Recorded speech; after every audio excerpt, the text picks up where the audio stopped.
hari umuhanzi witwa The Ben n'uwitwa Bruce Melody. Abantu bahoraga bibaza ngo who is the best, ibi nk'uko bikora Peri na Reyo. Icyo njyewe nashakaga rero sinzi niba aricyo nshaka kumva. Okay, it's okay.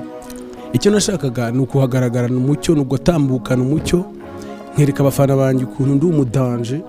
Byaba byiza n'abatarabanjye nkabibereka bakabyemera cyangwa nkababwira nti ndashaka kubakura mu kigare nkabashyira mu kidege.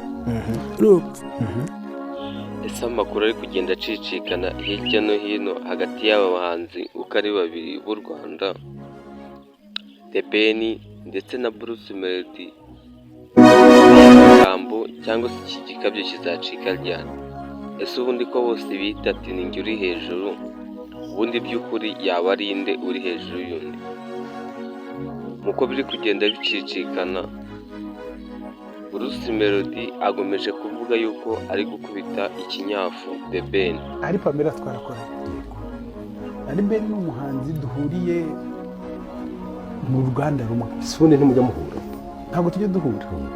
Ikikwe none nkwereka ukuntu binarenze. Twahurira he ko tudakorera amafaranga asa? Urumva nkaza ndirimbo ambazaga ngo za bado ntazo The Ben agira. Ibi nibyo The Ben yumva bigatuma anazamura amarangamutima ye ari nko mu kiganiro agaturika akarira.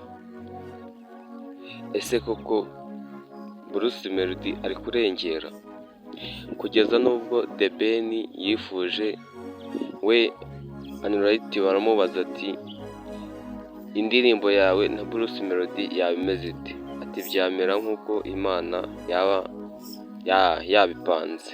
Ariko Bruce Melody we avuga yuko nta hantu bahuriye ndetse n'amafaranga bakorera atangana.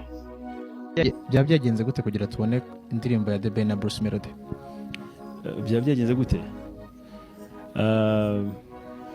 Byaba byanjye Imana yaba yatugendereye tu. Ngaho rero nguko mu gupigana kwa The Ben na Bruce Melody no mu bafana babo bari kugenda bacicikanya, jya umenya ukuri hano kuri no YouTube channel. Icyo ngusaba ni ugukanda subscribe ugakanda na like kugira ngo buri video dushyizeho ujye uyibona mu ba mbere.